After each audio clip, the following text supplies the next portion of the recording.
Yeah, completely prepared to go to prison. I said from the beginning that whatever it takes, I'm going to go out and do this. If I'm doing something that breaks the law, come and stop me doing it.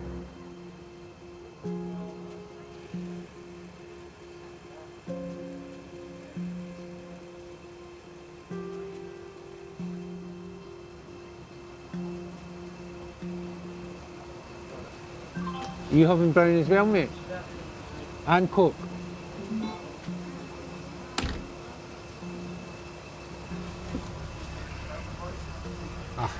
Guys, the only thing I ask is make sure that your pins are in the sharps boxes.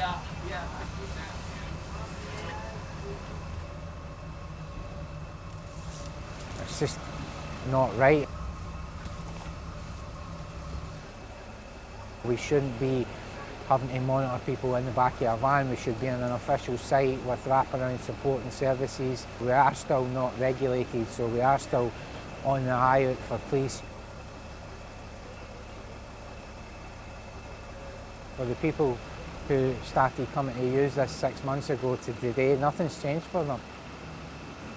Nothing's changed. Quite a lot of people come to it now, don't they? Aye, busy. Sometimes there's a queue to get in. People. Yesterday I was actually trying to race a couple up here. I was down that lane there one day. The guy with the red coat that's usually here came down and went, "We've got a safe place for you to go." At first I thought they were police. And I went, "No." And then people were talking about it. That's where I started using it. It's so much better. Because it's clean environment. They've got all the stuff. They gave me all the clothes that I'm wearing and toiletries, and it means a lot that somebody's actually doing this, fighting for us. If it wasn't for people like him, people would be lying in lanes and that.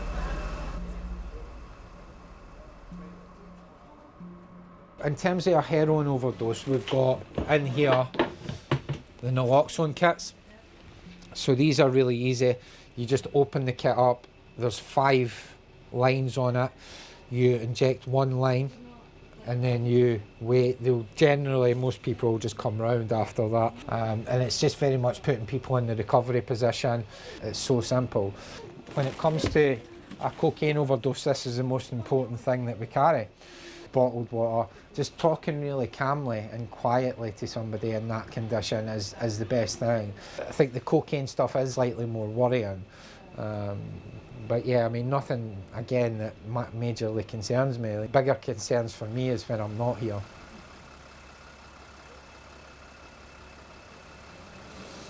You just want back in there? Your brother and 3 other people. Your brother and 3 others, so just give them a minute, they're just done.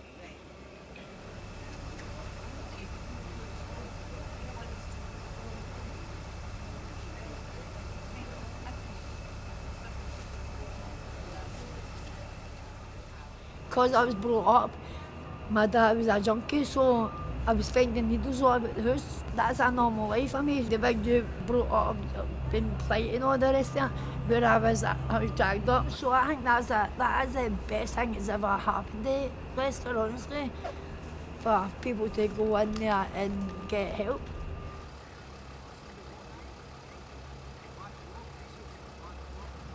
Yeah, they're doing the right job up just to come and help all us being safe. Well, I actually got sacked from my job. Oh, well. I got sacked from my job when I said I was going to do this. I'm just pushing for change so that we get an official site here. I was just saying, see right there, they could put 2 portal cabins right in there. Exactly, let's all go in there. Nobody'd be any the wiser that it was even there. Exactly. You would just see that there'd be less equipment lying about and less people dying. That's the reality. Yeah, definitely. What I've learned is that governments just don't really care about drug users. No, exactly.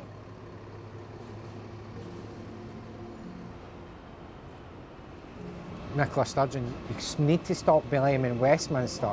We've got a 4 times higher drug death rate than the rest of the UK, and that's the Scottish Government's fault. It lies at the hands of the Scottish Government. They've just said no approach to policy in 2010 and stopping prescribing benzodiazepines created this perfect storm of drug deaths. It's frustrating. I only smoke when I'm here as well. I don't smoke when I'm at home. Anybody that's had any sort of fucking like, addiction in their life, whether it's like personal or family members, they see and they understand the, you know what I mean? I know. It's heavy, man. The badness here. Well, I was a street user myself, Sean, eh? So that's the thing, it's like I've been there and I've seen it, you know what I mean? I'm going to start tidying up now. Take care, right? Cheerio.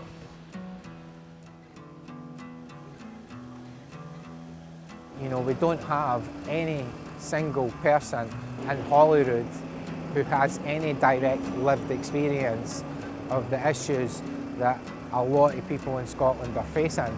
Unstable accommodation, homelessness, adverse childhood experiences leading to addiction. An average of 16 people a day dying in the UK just now. You know, and those people are primarily from economically deprived backgrounds, working class communities who have not got jobs anymore.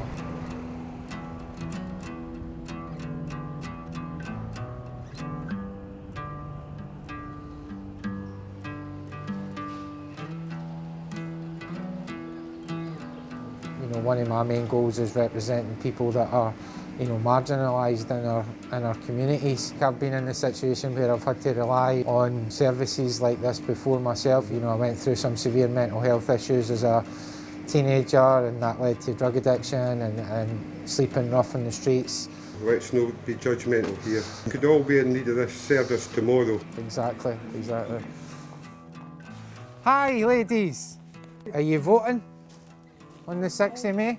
I've just been doing at Kersey Bank, at the food bank there. You know, at the start of the pandemic, they supported nearly 2,000 people in Grangemouth. And I'm one of them. Aye, absolutely brilliant work. My gran still stays in the same house in Slamanan that she's been in for 70 years. And she's lucky she's got a coal fire. As long as you've got your heating and you've no debt, you're laughing. What do you think of my doorstep election pitch? Hey, listen, it's no very often I get a handsome man coming to my door. I'm sure of it. Lovely to meet you. Good luck to you, sir. Thank you. My campaign manager's here.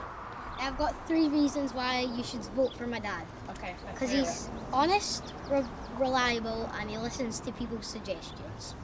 You're going to go into politics as well when you're older? I'm not so sure about it, maybe. As long as it's on the left, I'm not bothered what he does. Yeah. Goes on the other side and he's disowned. My name's Peter, local independent candidate. I run Scotland's only overdose prevention site. You know, nearly 4 people die every day from a preventable death, and we just keep doing the same thing, sending people to prison where there's just as much drugs. I think most people are now have got either a friend or family member who suffer from alcohol or drug dependency, so the public are becoming a lot more aware of this as a health issue. The narrative is shifting from 50 years old message that this is a criminal issue, you know, that drugs are bad and people who do drugs are bad. I think governments need to catch up with the general public.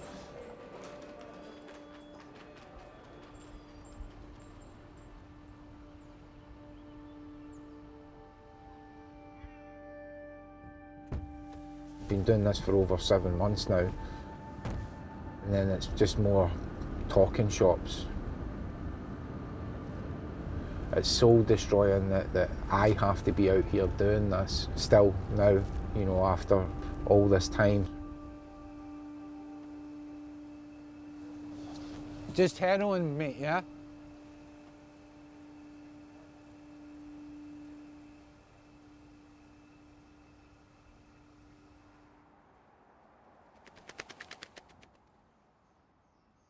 It's a real struggle for me now, like emotionally, financially, you know, it's impacted. I don't take a salary.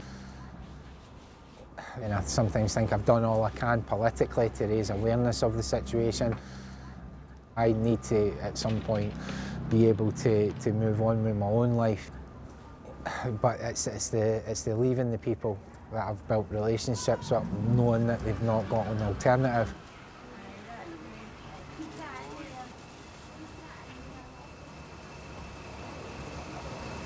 He actually listens. At least I know he's there if I need to talk to him. Like, nobody else helps us, there's nowhere else we can go. Do you know what I mean?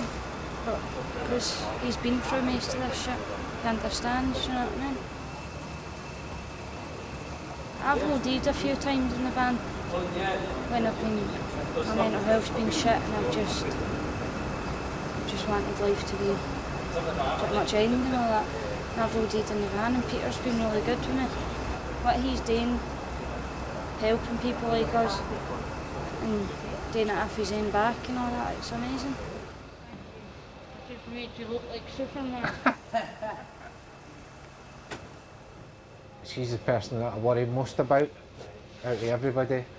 She's only 21, she's overdosed on 3 separate occasions while here. You know, and yeah, I mean, when we're not here and she's using on her own, I'm just really, really concerned. And we'll see you tomorrow. And didn't see her Monday and Tuesday, so I've just been really worried about her, but every time I see her, it's just like a sense of relief, you know, that she's still okay, that she's still alive, basically.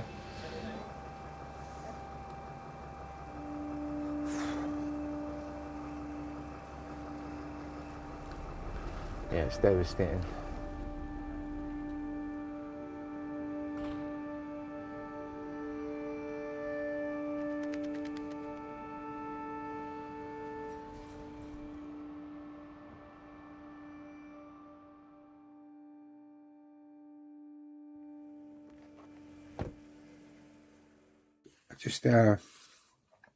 I just got home from providing the overdose prevention service.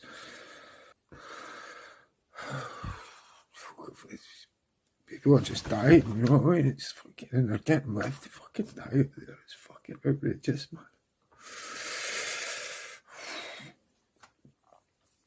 Anyway, I'll be back out on Monday and just keep going, you know what I mean? Just keep going until fucking something does something.